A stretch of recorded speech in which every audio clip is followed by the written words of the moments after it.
কারাকারি করে লাভ নেই। রিজিক বন্টন করা, রিজিক কি করা, আর রিজকু মাকসুম, একদম বন্টিত হয়ে গেছে। আল্লাহি লান তামুতা নাফসান হাত্তা তাস্তাকমিলা রিজকাহা। আল্লাহর নবী বলেন, আল্লাহর কসম, একটি আত্মা, একটি প্রাণ মৃত্যুবরণ করবে না কোন আত্মা তার জন্য বরাদ্দকৃত রিজিক পূর্ণ না করে। বাতেই লোকমা না খাইয়া আপনার বাপের ক্ষমতাও নাই, আপনি মরে যাবেন।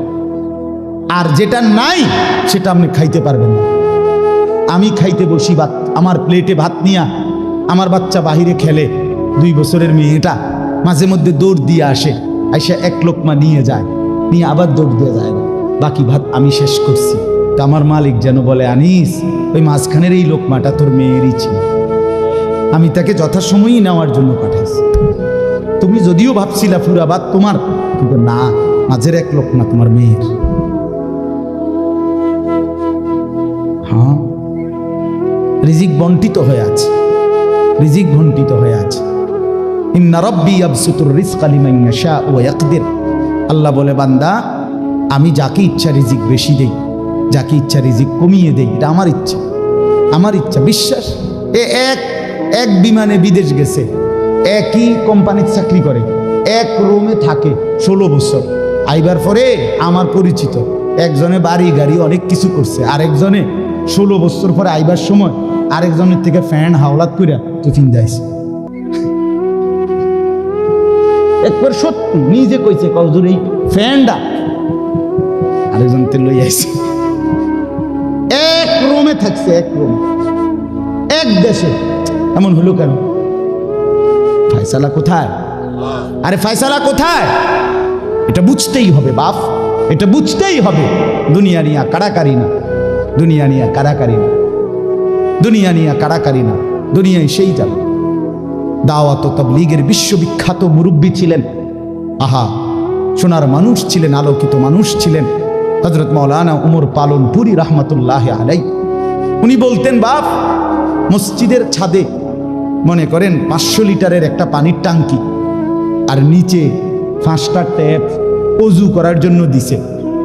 তো হযরত উদাহরণ দিতেন আর কি, যে 5টা ট্যাপ দিয়ে মানুষ অজু করে, এখন পানি শেষ, অজু করতে করতে পানি কি হয়ে গেছে, আর কয় লিটার শেষ হয়েছে। আচ্ছা, এখন মুসল্লি একটু বেশি দেখা মসজিদ কমিটি বলল যে না, কষ্ট হয় 5টা ট্যাপে অজু করতে, মুসল্লিদের আরো 5টা ট্যাপ লাগান। তো আরো 5টা ট্যাপ লাগাইছে। এখন ট্যাপ হয়েছে কয়টা? এখন মুসল্লিরা অজু করে 10টা ট্যাপ দিয়া পানি শেষ হয়েছে। এখন পানি শেষ হয়েছে কয় লিটার? ধরো মিয়া, আগে না 5টা থাকতে না 500 লিটার, এখন 1000 লিটার। কি লেগে 1000 লিটার? এই কথাটা বুঝছেন কি না বলো? ওইখানে টাঙ্কি কয় লিটার, এনে ট্যাপ যদি আরো 10টাও বাড়ায়, পানি শেষ হয়েছে কদ্দুর? এই কথা, এটা আপনি যত দাম দেয় বাড়ান, শেষ হইতেন তো একত্র করলে এই 18টি 318 অথবা কি 9 দুগুণে 18। কথা বুঝছেন? হয়তো 3খানে 6 করে 18 হয়েছে, আর অথবা 9 9 18 হয়েছে, আর অথবা ডাইরেক্ট 18।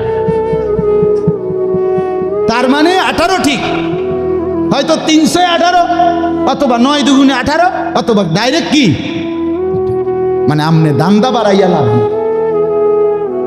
বাড়াইতে হইব ওই টাঙ্কি আসমানে, বাড়াইতে হবে। কোরআনুল কারীমে স্পষ্ট কোরআনের আয়াত আছে, অফিস সামাই রিজকুকুম। একটা ডাইরেক্ট বাংলায় কইছে আল্লাহ। আমার শায়েখ আরিফ বিল্লাহ হাকিমুন নফস আল্লামা মুফতি মুশতাকুন নবী কাসিমি, এ হুজুর মাঝে মাঝে মহব্বতে এই কথাটা বলে। কোনো কথা একদম খুব স্বাভাবিকভাবে যখন আল্লাহ বলছেন, মনে হয় যেন বাংলায় বলছে। আল্লাহ বলে, অফিস সামাই রিজকুকুম, বান্দা, তোমাদের রিজিক আসমানে, আসমানে, আসমান। কোথায় বলেন না? এ খেতে না, গার্মেন্টসে না, মেলে না, ফ্যাক্টরিতে না, এগুলো সব আল্লাহর ফায়সালায়, আসমানি ফায়সালায় এখানে উৎপাদিত হচ্ছে। আল্লাহ আমাদেরকে বুঝ দান করেন। আমি আমার এই কথাটাই হৃদয়ের সবটুকু দিয়ে বুঝাইতে চেষ্টা করলাম। শুধু কেবল দুনিয়া নিয়ে কারাকারি করা না, শুধু দুনিয়া নিয়ে ব্যস্ত না, জিন্দিগি। বাপ আমার, যুবক ভাই, তোমার কাছে আমার অনুরোধ, মুরব্বী বাবা আপনাদের কাছে আমার অনুরোধ, কাজে লাগাইলেও এই হায়াত, নষ্ট করে দিল এই হায়াত। বন্ধু গড়লেও এই হায়াত, নষ্ট করলেও এই হায়াত। না আপনি আবার ফিরে আসবেন, না আমি আবার ফিরে আসব। দোস্ত আমার, হায়াতকে কদর করে, জিন্দিগিকে কদর করে। আর আসবেন না আপনিও, আর আসবো না আমিও। এবার আমার এই আয়াতের তর্জমাগুলো শুনেন, তাহলে আমার কথা শেষ। আমি কয়েকটা আয়াত, ছোট্ট ছোট্ট আয়াত, 15টা আয়াত পড়ছি। অল্প সময় আমি কথা শেষ করে দিচ্ছি। মূলত এখানে 29 নম্বর পারা, কোরআনুল কারীমের 75 নম্বর সূরা। সূরাটার নাম হলো কিয়ামা, মানে কিয়ামত। কিয়ামত আর কি, এই শব্দটা, এই সূরাটার নাম। কোরআনুল কারীমের মধ্যে পুরা কোরআনে 30 পারা কোরআনে মৌলিক আলোচ্য বিষয় হলো 3টা, মোটা দাগে। এই 3টারই বিস্তারিত আলোচনা, ব্যাখ্যা হলো কোরআন। 3 কথা মূল আলোচনা কোরআন: তাওহীদ, রিসালাত, আখিরাত। কোন তো কি কইছি? এই 3 কথা পুরা কোরআনের বক্তব্য। এই 3 কথা আমাদের প্রিয় নবী সাল্লাল্লাহু আলাইহি সাল্লামের 23 বছরের সমস্ত কথা, জিন্দিগির খোলাসা। বুঝছেন কিনা? পুরা ইসলামের সারাংশ এই 3টা কথা: তাওহীদ, রিসালাত, আখিরাত। তাওহীদ কি? তাওহীদ হলো লা ইলাহা ইল্লাল্লাহ, এই ঈমান, এই কালেমা। লা ইলাহা ইল্লাল্লাহর যত দাবি, লা ইলাহা ইল্লাল্লাহ এটা আপনার কাছে যা যা দাবি করে, এই সবটা আদায় করা, পালন করা, এটা তাওহীদ। লা ইলাহা ইল্লাল্লাহ এই কথা আপনার কাছে দাবি করে শুধু এই শব্দটা মুখস্থ রাখবেন আর বাকি যা মন চা তাই করবেন, এটা না। লা ইলাহা ইল্লাল্লাহ আপনার কাছে দাবি করে যে তাওহীদ মানে একত্ববাদ। এক আসমানে, 7 আসমানে, 7 তবক জমিনে, কায়নাতের যেখানে যা তা হচ্ছে শুধু একজনের ইচ্ছায়, তিনি আল্লাহ। আমার মাথার চুল থেকে পায়ের নখ পর্যন্ত, আমার দেহের ভিতর বাহির নিয়ন্ত্রিত হচ্ছে শুধুই একজনের ইচ্ছায়, তিনি আল্লাহ। আমার জিন্দিগির হাসি কান্না, আনন্দ বেদনা, দুঃখ সুখ, প্রয়োজন অপ্রয়োজন, আমার চাওয়া পাওয়া, প্রাপ্তি অপ্রাপ্তি, সুখ দুঃখ সব কিছু আমার ভিতর বাহির পূর্ণ করবেন, পূরণ হবে যার মাধ্যমে, তিনি শুধুই একজন আল্লাহ। এটাই তাওহীদ। এই কথা দিলে বসানো, এই কথা দিলে বসানো। দাওয়াত ও তাবলীগের সাথীরা এই পৃথিবী ঘুরে ঘুরে সবচেয়ে বেশি আল্লাহর বান্দাদের কলজার মধ্যে এই কথাটা বসাইতে চায়। সকালেও বলে, জোহরের পরে বলে, আসরের পরেও বলে, মাগরিবের পরেও বলে, মাখলুক থেকে কিছু হয় না ভাই, মাখলুক থেকে কিছু হয় না, মাখলুক কিছুই করে না। ডানে বামে উপরে নিচে আমরা যেখানে যা দেখি এগুলো কিছুই করে না, করে যা শুধুই আল্লাহ আল্লাহ আল্লাহ। এই কথা টানা 40 দিন কলিজার মধ্যে বসায়, টানা 120 দিন 4 মাস কলিজার মধ্যে বসায়, লোকটার দিলে বসে যায়, জিন্দিগি সুন্দর হয়েছে। হ্যাঁ, এটা পরীক্ষিত, দেখো পরীক্ষিত, পরীক্ষিত। এই জন্য ওলামায়ে কেরামের তত্ত্বাবধানে, নিজ নিজ অঞ্চলের সংখ্যাগরিষ্ঠ ওলামায়ে কেরামের তত্ত্বাবধানে, মশওয়ারায়, পরামর্শ নিয়ে দাওয়াত ও তাবলীগের সাথে জুড়ে থাকবেন। বলেন ইনশাআল্লাহ। 2, 3, 4 ফেব্রুয়ারি বিশ্ব ইজতেমা। জানেন 2, 3, 4 ফেব্রুয়ারি বিশ্ব ইজতেমা। বলেন কত তারিখ? ফেব্রুয়ারি। ফেব্রুয়ারি কর না কেন? 2, 3, 4 ফেব্রুয়ারি। বলেন কত তারিখ? বিশ্ব ইজতেমা। আল্লাহ কবুল করেন। আপনারা আমরা সবাই যাব ইনশাআল্লাহ। তো বলতেছিলাম এই তাওহীদ, লা ইলাহা ইল্লাল্লাহ, এটা কলিজার মধ্যে বসানো। নবী সাল্লাল্লাহু আলাইহি সাল্লাম বলেন, আল্লাহর নবী বলছেন, ওয়ালাম আন্নাল উম্মাতা লাউ ইজতামাআত আলা আন ইয়ানফাউকা বিশাইইন লাম ইয়ানফাউকা ইল্লা বিশাইইন কাদ কাতাবাহুল্লাহু লাক। আল্লাহর নবী বলেন, উম্মত শোনো, গোটা পৃথিবী যদি একত্রিত হয়ে সিদ্ধান্ত নেয় তোমার একটু উপকার করবে, কিছুই করতে পারবে না, তোমার কেবল সেই উপকারটাই হবে যেটা আল্লাহ তোমার জন্য তাকদীরে আসমান জমিন সৃষ্টির 50,000 বছর আগে লিখে রেখেছে। ওয়ালা বিজতামাউ আলা আন ইয়াদুররুকা বিশাইইন কাদ কাতাবাহু লাম ইয়াদুররুকা ইল্লা বিশাইইন কাদ কাতাবাহু আল্লাহু আলাইকা। সবাই মিলে যদি এটাও সিদ্ধান্ত নেয় তোমার একটি ক্ষতি করবে, বিপদে ফেলবে, মুসিবতে ফেলবে, আল্লাহর নবী বলেন কোনো মুসিবত তোমার আসবে না, আসবে কেবল সেই মুসিবতটাই যেটা আল্লাহ তোমার জন্য তাকদীরে লিখে রেখেছেন। রুফিআতিল আকলাম ওয়া জাফফাতিস সুহুফ। নবীজি বলেন এই কথার পরে তাকদীরে, যেমন এইখানে হিলফুল ফুজুল যুব সংগঠন নাগরাপাড়া ফইটাদি, এরপরে আর লেখা নাই, আসেনি এরপরে নিচে দিয়ে আর কিছু, এখানে এসে লেখা এটা কি হয়েছে, শেষ হয়েছে। আল্লাহ তাআলা রসুল বলেন তাকদীরের লেখা এই গোটা আল্লাহর সৃষ্টি, আল্লাহ ব্যতীত যত সাই সব কিছুর তাকদীর আছে। বুঝেন নাই কথা? এটা আল্লাহ ব্যতীত যত কিছু সব কিছুর কি আছে? এই গাছ মাছ, আকাশ জমিন, হ্যাঁ, এই মশা মাছি পিঁপড়া যা কিছু আছে আল্লাহ সৃষ্টি, নদী সাগর সব কিছুর কি আছে? তাকদীর আছে। এই নদীতে কতদিন জোয়ার আসবে এটা লেখা আছে, কতদিন ভাটা আসবে এটা লেখা আছে। তাকদীর শুধু মানুষের না, তাকদীর মা সেওয়াল্লাহ, আল্লাহকে বাদ দিয়ে যা সব কিছুর তাকদীর আছে। ও পিঁপড়ারও তাকদীর আছে। এবার আমার থেকে বাচ্চা গেছে গায়ে, এবার টিপ দিয়ে মেরে গেছে, ঠিক কিনা বলেন না? হ্যাঁ, মশা আমারে কামড়াইয়া গেছে, আমি পারছি না ধরতে, দেবটা মারি গেছে। এই তাকদীর লেখা আছে, ফয়সালা আছে। তো এই কথার পরে যে মাখলুক তোমার কোনো উপকারও করতে পারবে না, মাখলুক তোমার কোনো ক্ষতিও করতে পারবে না, এই কথা লেখার পর আল্লাহ তাআলা তাকদীর লেখার যেই কলম এটা উঠাইয়া ফেলছে, তাকদীর লেখার যে কালি এগুলো ফেলাই ফেলছে, মানে এরপরে আর কথা নাই। এই কথার উপরে তাকদীর শেষ হয়েছে যে মাখলুক কিছুই করে না, হাও না নাও না, পক্ষেও না বিপক্ষেও না, যা করে কে করে? আল্লাহ। আল্লাহ আল্লাহ করে, আল্লাহ। বলে তো ডাক্তারে চিকিৎসা করলে রুগী ভালো হয়, এই ডাক্তারে চিকিৎসা করলে রুগী মারাও যায়। যে হাসপাতালে রুগী সুস্থ হইয়া বাড়ি যায়, এই হাসপাতাল থেকে রুগী মইরা অ্যাম্বুলেন্সও, ঠিক কিনা বলেন না? তাহলে বুঝা গেল মাখলুক থেকে। কার থেকে? এই সহজ কথা বললাম, তাওহীদ। এটা রিসালাত কি?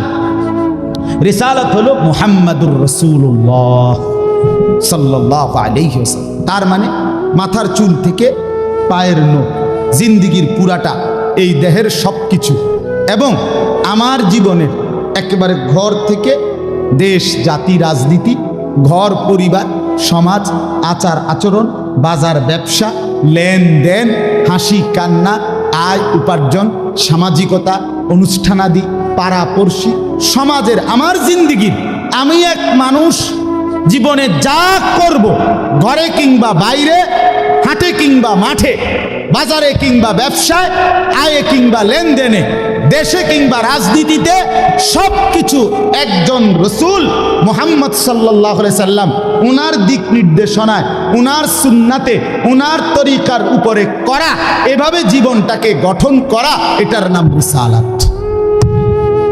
এটার নাম রিসালাত। কোনোভাবেই বাপ এই কথা বলার কোনো সুযোগ নাই, ইসলামকে কোনো একটা জায়গার মধ্যে সীমাবদ্ধ করার কোনো অনুমতি নাই। এটা ঈমান থাকবে না, ঈমান থাকবে না। সোজা কথা, হুজুর এর দূর পর্যন্ত কইতে পারবেন, এর বেশি যাইবেন না, না, এই কথা বলার সুযোগ নেই। এটা কুফরি, কুফরি। ইসলামকে রাজনীতিতে টাইনে আইনেন না, ইসলামকে এলাকার টাইনে আইনেন না, ইসলামকে বাজারে টাইনে আইনেন না, ইসলামকে হাটে টাইনে আইনেন না, ইসলামকে ওইখানে না না। এটা যদি আপনি বিশ্বাস করে কন, এটা যদি আপনার কলজার থেকে কইয়া থাকেন, আপনার ঈমান নেই। কথা বুঝেন না? সাবধান। হ্যাঁ, অপ্রিয় হইতে পারে কোনোটা, কোনোটা আপনার অপছন্দ হইতে পারে, কোনোটা আপনার গায়ে লাগতে পারে, কোনোটা আপনার নেগেটিভ হইতে পারে, কিন্তু এর মানে ইসলাম, আল্লাহর কোরআন, শরীয়তের বিধান, রাসূলুল্লাহর সুন্নাহ, জিন্দেগি আপন ধারায় চলতে দিতে হবে। আল্লাহ আমাদেরকে বুঝ দান করে। কোনো কিছুতে এই দাড়ি রাসূলুল্লাহ সাল্লাল্লাহু আলাইহি সাল্লামের বিধান কিনা? কথা বলেন না, বিধান কিনা? আপনি এটাকে তুচ্ছ তাচ্ছিল্য করলে হবে, আপনি এটাকে অবজ্ঞা করলে, হ্যাঁ হুজুর আর ওয়াজ নাই, ঘুরে ফিরে কেবল দাড়ির কথা বলতেছেন, আর কোনো আছে, এটাও একটা ওয়াজ। আপনি এটাও শুনেন, এরপর একটু শুনেন, অসুবিধা কি? আরো কম আপনি থাকলে তো আমি আরো কম, অসুবিধা কি? কথা বুঝেন নাই? আমি এই কথাটা আপনি এটা কি বুঝাইতে চাইলেন? এটা কি বলতে চাইলেন? আমি একবার একজনকে বলছিলাম যে আমি এই বলতে পারবো না, ওই বলতে পারবো না, একটা কাগজ লিখে দিছি উনি, এডি কম যাইত না। আমি মাশাআল্লাহ, যেটি কওয়া যাবে না, এরপরে নিচে লিখে দিছে কোরআন সুন্নাহর কথা বলবেন। তো আমি বললাম এগুলো তো বাদ দিলাম, কোরআন সুন্নাহর কথাগুলো এডি বাদ দিয়া কি হইতে পারে? আঙ্কেল, আপনি যদি স্যাম্পল হিসাবে আপনি কিন্তু 10টা মিনিট কইয়া দেন যে এগুলো হইল কোরআন হাদিসের কথা, এরপরে আমি ব্যাখ্যা করবো। আপনি কিন্তু শুধু মূল বক্তব্যটা, শিরোনাম দিয়ে আপনি গুদ্দুর কইয়া দেন যে এটা কি কইতাম। আপনি এগুলো কি আর আমরা জানি? তো আপনি না জানলে কাগজ লিখুন। এটা তো একটা স্ববিরোধী কথা হইল, স্ববিরোধী কথা না। আপনি জানেন না, এদিক দিয়েও আপনি এটা বুঝেন, আবার আপনি আইন কানুন দেখাইতে আছেন। তো এটা আপনি কি বুঝে আইন দিলেন? আল্লাহ আমাদেরকে বিবেক দান করেন। এটা ইনসাফ না, বরং জীবনের সব কিছু রাসূলুল্লাহ সাল্লাল্লাহু আলাইহি ওয়াসাল্লামের সুন্নাহর আলোকে, দিক নির্দেশনার আলোকে পালন করা, এটা ইনসাফ, এটাই দ্বীন, এটাই ইসলাম, এটাই শরীয়ত, এটাই নাজাত, এখানেই জান্নাত। আমার ঘাটতি আমাকে মেনে নিতে হবে, আমার কমতি আমাকে এটা মেনে নিতে হবে। মেনে নিতে হবে কিনা বলেন? হ্যাঁ, স্বীকার করতে হবে এটা আমার কমতি, এটা আমার ঘাটতি। অবজ্ঞা করা যাবে না, তুচ্ছ তাচ্ছিল্য করা যাবে না, টিটকারি মস্কারি করা যাবে না। ইসলামের একটা ছোট্ট জিনিসকেও তুরস্কার করা, তুচ্ছ তাচ্ছিল্য করা, ইস্তেহজা করা, এটা কুফর। আপনি জিজ্ঞাসা ওলামায়ে কেরাম, এটা শরহে আকায়েদের মাসআলা।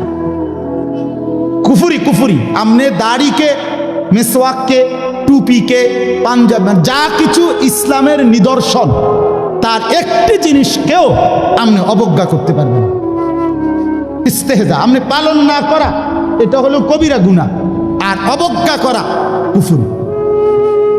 একদিন মসজিদে মুয়াজ্জিন বেচারা পাগড়ি মাথা দিতেছে,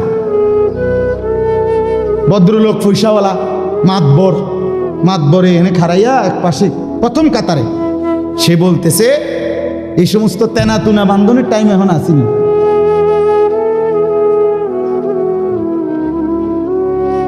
বুঝছেন? প্রথম কাতারে পয়সা ওরা টাইলসের টিয়া দিছে, বুঝেন না কথাটা? মসজিদে টাইলসের টিয়া দিছে, ওটাই তো মসজিদে তো উনি টাইলস না দিলে আমরা নামাজ পড়লাম বলে কেমনে? বাপরে বাপ, আপনি এটা কি বলবেন? কাকে তিরস্কার করলেন? আমার এই দুই চোখে আমি দেখছি, এই চোখে ভদ্রলোক কোটি কোটি টাকার মালিক, প্রাইভেট ব্যাংকের ভাইস চেয়ারম্যান, উনি জানাজা পড়ছে। জানাজার আগে ইমাম সাহেব, স্থানীয় একজন ইমাম সাহেব কবরের আযাবের দুইটা কথা কইছে। উনি একটু 4-5 মিনিট বলাতে 2-4 জন নেতা বক্তব্য দিতে পারে না। হইতে পারে না যে জানাজার আগে দিয়ে কুদুর কথা কয়। কথা বুঝছেন কি? এটা কোনোভাবেই সুন্নত না, সুন্নত কোনো তরিকা না, কেমনে চালু হয়ে গেছে। যাই হোক, তো ওই ইমাম সাহেব কবরের আযাবের কথাটা বলাতে হতে পারে 2-4 জন নেতার বক্তব্য দিতে কি হয়েছে, একটু সময় হয়েছে না বা পারছে না দিতে। এই জায়গাটা নাহলে আরো 2 জন কুদুর কথা কইতো, ওই ভুল উচ্চারণে কইতো, আরে কুল্লু নাফসিন যায়কাতুল মউত। আপনি এতটি জানাজা পড়েন, আপনি কুদুর এই লাইনটাও ঠিক করতে পারলেন না। এই কথাটা কমপক্ষে ঠিক করতেন যে আমি যেহেতু প্রায় জানাজা পড়ন লাগে, হ্যাঁ এটা তো কুদুর ঠিক করিনি, এইটাও কইতে পারেন। তো যাই হোক, উনি ডাইকা ইমাম সাহেবকে বলতেছে, আমি নিজে দেখছি, উনি ডাইকা বলতেছে, হুজুর কবরের আযাবের মিথ্যা ভয় দেখিয়ে লোকদেরকে আর কতদিন বোকা বানিয়ে রাখবেন? মুসলমানের বাচ্চা জানাজা পড়ছে, অহংকার করে গেলেন দুনিয়াতে আর কি। এরপরে মরতেন না, আপনি মরতেন না, আপনি কবরে যাইতেন না শেষ পর্যন্ত না, ফেরেশতা আপনারে দেখবে না কবরে। আল্লাহ আমাদেরকে বুঝ দান করে। আমার বাপ, আমি দিল থেকে বলতেছি, অন্তর থেকে, পুরা দিন রাসূলুল্লাহ সাল্লাল্লাহু আলাইহি ওয়াসাল্লামের সুন্নাতকে নবীজির কোনো তরিকাকে, কোনো কথাকে আপনি প্রথম ধাক্কায় ফেলে দিবেন না। কথা রুচিন কিনা বলেন, মাথা নোয়ায় ফেলবেন, নত নিজেকে ছোট করেন। এরপরে ভাবেন আমার এই ত্রুটির সমাধান কি করতে পারি। ঠিক কিনা বলেন না? আল্লাহর কাছে বলেন, মাওলা আমি যে এই কারণে পারতেছি না, আপনি তৌফিক দেন, আপনি সুযোগ দেন, আপনি ব্যবস্থা করেন। আল্লাহ চাইলে ব্যবস্থা করেন। তাহলে রিসালাত। 3 নাম্বার হলো আখিরাত। 3 নাম্বার হলো কি? আখিরাত মানে জীবনের সব কিছুকে আখিরাতকে মাথায় নিয়ে আমাকে মরতে হবে। কবর, হাসর, মিজান, ফুলসিরাত, আমার হিসাব, আমার আমলনামা, ফুলসিরাত পার, জান্নাত কিংবা জাহান্নাম, এইটাকে মাথায় রাখেই আমার হাঁটা চলা, আয় উপার্জন, স্ত্রী সন্তান, সংসার, আমার চলা ফেরা, আচার অনুষ্ঠান, বাজার ব্যবসা, লেনদেন, মানে কোনো কিছু করতে গিয়ে আমার যেন আখিরাত ক্ষতিগ্রস্ত হয়। ওয়া ইন্না দারাল আখিরাতা লাহিয়াল হায়াওয়ান। আল্লাহ বলছে বান্দা ওই আখিরাতটাই হলো বেঁচে থাকা। দুনিয়া তামাশা। কোরআনের স্পষ্ট আয়াত, ওমা হাদিহিল হায়াতুদ দুনিয়া ইল্লা লাহবুন ওয়া লাইব। আল্লাহ বলছে বান্দা দুনিয়া আর কিছুই নয়, শুধুই তামাশা, শুধুই খেলাধুলা। অতএব দয়া করে, আমার সময় নাই, আমি আর বাড়াতে পারছি না, কিন্তু এই কথাটাই আপনাদেরকে বুঝাইতে চাই, আমার সব কিছুর মধ্যে আখিরাতকে সাথে নিয়ে, সামনে নিয়ে যদি জীবন চালাই, আল্লাহর কসম দুনিয়ার সব প্রয়োজন পূরণ হবে, আখিরাতের জান্নাতও মিলে যাবে। আপনি ঠকবেন না বাপ। ফজরের নামাজ পড়লে কেউ ঠকে না, 5 ওয়াক্ত নামাজ পড়লে কেউ ঠকে নাই দোস্ত। হারাম উপার্জন করে কেউ লাভবান হয় নাই। গুনাহ কাউরে তৃপ্তি দেয় না। গুনাহ কাউরে, কোনো সুদখোর তৃপ্তিতে নাই, কোনো ঘুষখোর তৃপ্তিতে নাই, কোনো কিস্তিওয়ালা তৃপ্তিতে নাই। 90,000 টাকা ইনকাম করে, 60,000 70,000 মাসে ন্যূনতম কামাই। আমি নিজে জিগাইছি, কাকু কিস্তি কয়টা? 60টা। কিস্তি চলে 60টা, মাসে ইনকাম 70,000। তাহলে 70,000 টাকা ইনকামের পরে যদি কিস্তি চলে 60টা, আমার মসজিদের ইমাম সাহেবের বেতন 10,000 8,000, এবার আর কিস্তি চলার কথা কয়টা? কিন্তু ইমাম সাহেবের কোনো কিস্তি নাই। ঠিক কিনা বলেন না? ইমাম সাহেব কিস্তিও নেয় না, এশার নামাজের পরে ফজর পর্যন্ত চুরিও করে না, ডাকাতিও করে না। বেটা মালিকের ঘরে সেজদা করে, আল্লাহর ঘরের গোলামি করে, খোদার 30 দিন 10,000 টাকা দিয়ে বউ বাচ্চা নিয়ে ইজ্জতের সাথে হাসি মুখে ধোয়া সাদা পরিষ্কার পায়জামা পাঞ্জাবি পরে আল্লাহর জিন্দিগি, আল্লাহর দুনিয়ায় জিন্দিগি কাটায় ফেলে। ওনার কিস্তি লাগে। আমার একবার একজনে কইছে, হুজুর রে আল্লাহ ছাড়া, এরকম কইছি, আর একজন কইয়ে উঠছে, আর আমি কিন্তু আমনের কি ইবলিসে চালাই, আমনের কি শয়তানে চালাইনি? কথা বলেন না কেন? তো যে আল্লাহ হুজুর রে 80,000 টাকা দিয়ে চালাইতারে, আমনের চালাইতে 80,000 লাগে কেন? আমনের কিস্তি 4টা লাগে কেন? আমনে মূলত শয়তানের হাতে নিজেকে তুলে দিছেন। আল্লাহর হাত থেকে ছুটাইয়া নিয়া কার হাতে দিছেন? ইবলিসের হাতে। ইবলিসের হাতে। আপনি সুখ পাইতেন না, মনে রাখেন। আমি লিখকে দিলাম, সিল মাইরা দিলাম, আমার সিল আছে, সুন্দর সিল। ওই যে কম্পিউটার সিল, যেটা থাক, আমার এডি সিল আছে। আপনি সুখ পাইতেন না, আপনি তৃপ্তি পাবেন না। গুনাহ তৃপ্তি দেয় না। এক সাগর, আটলান্টিক মহাসাগরের সব পানি যদি কোনো নেশাখোর, মদখোর, কোনো গাঞ্জাখোরকে দেওয়া হয়, সব পান করার পরেও তার তৃপ্তি হবে না। কিন্তু 1 গ্লাস পবিত্র পানি পান করে তৃপ্ত হয়ে যায় হালাল। সারা পৃথিবীর 100 কোটি নারী যদি আজকের অসভ্য উলঙ্গ ছবি দেখে, যেই যুবক এরে যদি 100 কোটি নারীও উলঙ্গ করে দেখায়, কসম আল্লাহর, এই জানোয়ারের তৃপ্তি হবে না। কিন্তু একজন পুরুষ 70 বছর 90 বছর একজন হালাল স্ত্রী দিয়া তার জিন্দিগি কাটায় ফেলে। হালাল তৃপ্তি দেয়, হারাম কি দেয় না? আল্লাহ আমাদেরকে বুঝ দান করে। অতএব আখিরাতকে বাদ না দেওয়া। যুবক বন্ধু তুমিও না, বুড়া বাপ আপনিও না, পর্দার আড়ালের মা বোন আপনারাও না। আল্লাহ আপনাদেরকে তৌফিক দেন, আল্লাহ আপনাদেরকে কবুল করেন। এই আয়াতগুলোতে আল্লাহ আখিরাতের কথা বলছে। আমি শুধু এক টানে তর্জমা বলছি। লা উকসিমু বিয়াউমিল কিয়ামা, আল্লাহ বলেন আমি কসম করছি কিয়ামতের দিনের। ওয়ালা উকসিমু বিন নাফসিল লাওয়ামা, সাথে সাথে আমি আল্লাহ কসম করছি ওই অন্তরের যেই অন্তর মানুষকে গুনাহের কারণে তিরস্কার করে, নেক কাজে উৎসাহিত করে। সুবহান। আয়াহসাবুল ইনসানু আল্লান নাজমা ইজামা। আল্লাহ বলে, মানুষ তোমরা কি ভেবেছ? তোমরা কি এই মনে করো আমি আল্লাহ কবর থেকে ছড়িয়ে ছিটিয়ে যাওয়া হাড্ডি গোশত যেগুলো ছিন্ন ভিন্ন হয়ে নিঃশেষ হয়ে গেছে, আমি সেগুলোকে একত্রিত করতে পারবো না? সুবহান। আল্লাহ বলে, বালা কাদিরিনা আলা আন নুসাব্বিয়া বানানা। এক মিনিট, এই যে ফিঙ্গার দেয় যে, বোঝেননি? ফিঙ্গার নেয় না এমনি, ফিঙ্গার এই এতটুকু জায়গার মধ্যে 800 কোটি মানুষ যদি ফিঙ্গার দেয়, এই জায়গা একরকম একই সাইজের এই বৃদ্ধাঙ্গুলির এটা, কিন্তু 800 কোটি ফিঙ্গার ভিন্ন ভিন্ন। আচ্ছা, এই এদুর জায়গার ভিতরে 800 কোটি ডিজাইন কেমনে করবে? বুঝেন না কথাটা? জায়গাতেই করবে। এটার ভিতরে আপনি কয়টা আঁক দিয়ে কয়টা আলগা আলগা করতেন পারবেন? করেন না, আপনার 30টা নাহলে 300টা। 800 কোটি কেমনে করলো ফিঙ্গার? এই ফিঙ্গার এটা এখানে আমাকে হাজি মহিলা হারায় গেছে, বেডি রোমের থেকে চলে গেছে মক্কা শরীফ, কিচ্ছু নিছে না, কারণ কোনো কাগজ বেডি লাগে না, পাই না হারায় গেছে। রাত্র 11টা বাজে মহিলারে মোয়াল্লেমে গিয়া ঠিকই সৌদি আরব মোয়াল্লেম অফিস থেকে নিয়ে আসছে। কেমনে আনলো? ও ফিঙ্গার দিছে আর বেডির পুরা ঠিকানা বাইছে। বুঝেন না? ওই এয়ারপোর্টে না কি নিছে? ফিঙ্গার নিছে। তাইলে আল্লাহ বলেন, বান্দা আমি আল্লাহ শুধু হাড্ডি গুড্ডি ফেরত দেব না, ফিঙ্গারও ফেরত দেব। বালা কাদিরিনা আলা আন নুসাব্বিয়া বানানা। এই বানানা অর্থ আঙ্গুলের অগ্রভাগ।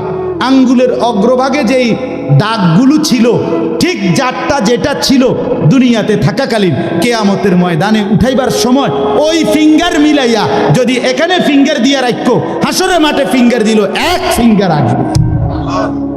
বালা কাদিরিনা আলা আন নুসাব্বিয়া বানানা। এমন যিনি তিনি আল্লাহ। বাল ইউরিদুল ইনসানু লিয়াফজুরা আমামা। আল্লাহ বলে, অথচ মানুষ সে বর্তমানকে তো অস্বীকার করে করে আর সামনের ভবিষ্যৎ নিয়েও আমি আল্লাহর সাথে তর্ক করে।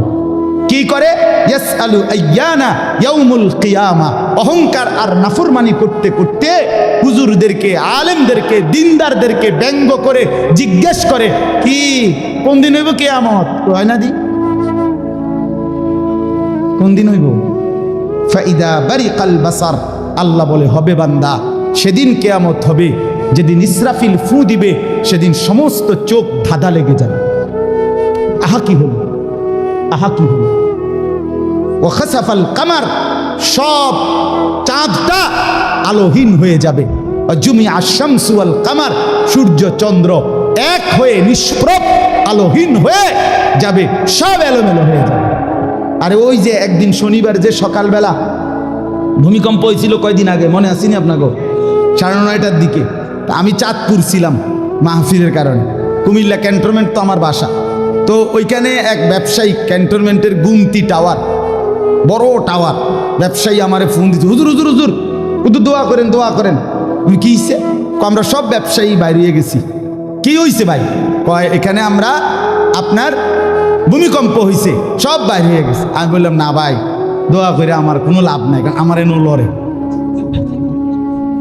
কে কারে দোয়া করে?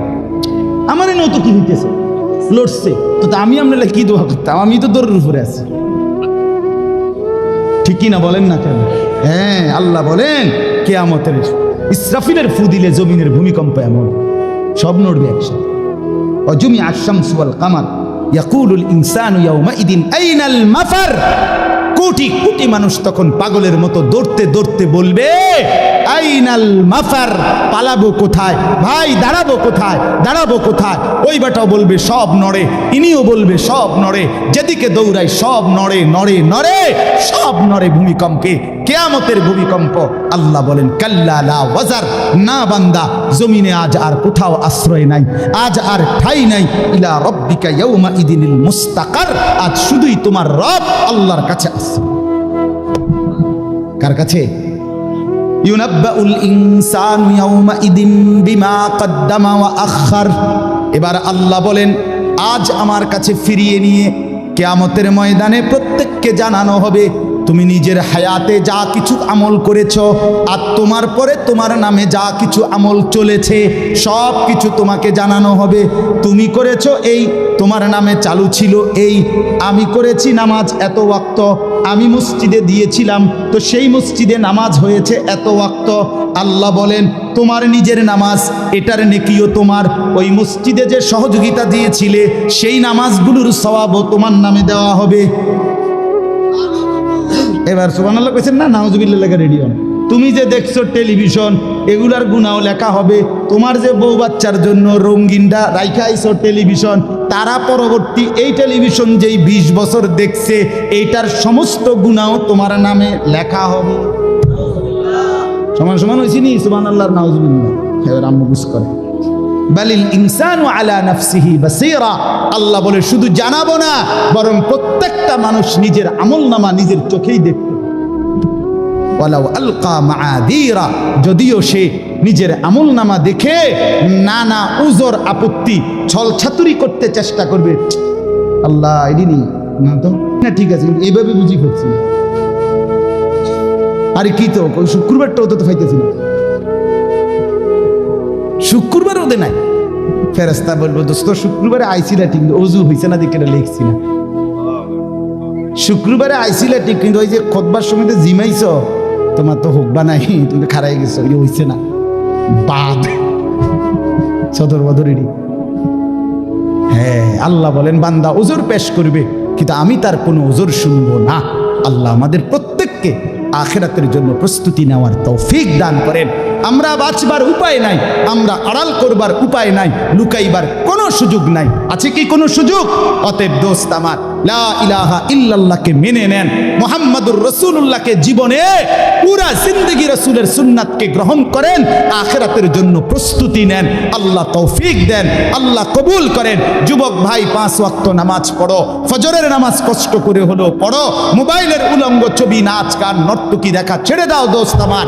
বাপ চাচারা বিড়ি সিগারেট খাওয়া বন্ধ করে দেন, চায়ের দোকানের আড্ডা বন্ধ করে দেন। হায়াতের শেষ টাইমটা আল্লাহর তাসবিহ, কোরআনুল কারীমের তেলাওয়াত আর তাহাজ্জুদ নামাজ পড়ে জিন্দেগিটা কাটান। পর্দার আড়ালের মা বোন নিজের ইজ্জত, নিজের পর্দা, নিজের সতীত্ব, নিজের সম্ভ্রমের কদর করেন। বোন আমার, মা আমার, বিবি আমার, বোন আমার, আল্লাহর দোহাই বলি, যে নারীর পর্দা নাই, যে নারীর ইজ্জত নাই, যে নারীর সম্ভ্রম নাই, তার কিচ্ছু নাই, কিচ্ছু নাই, কিচ্ছু নাই। এটা প্লাস্টিক, এটা শোপিস, এটা উপঢৌকন, এটা উপভোগের একটা বস্তু যেটাকে দর্শক শুধু দেখে আর মজা নেয়।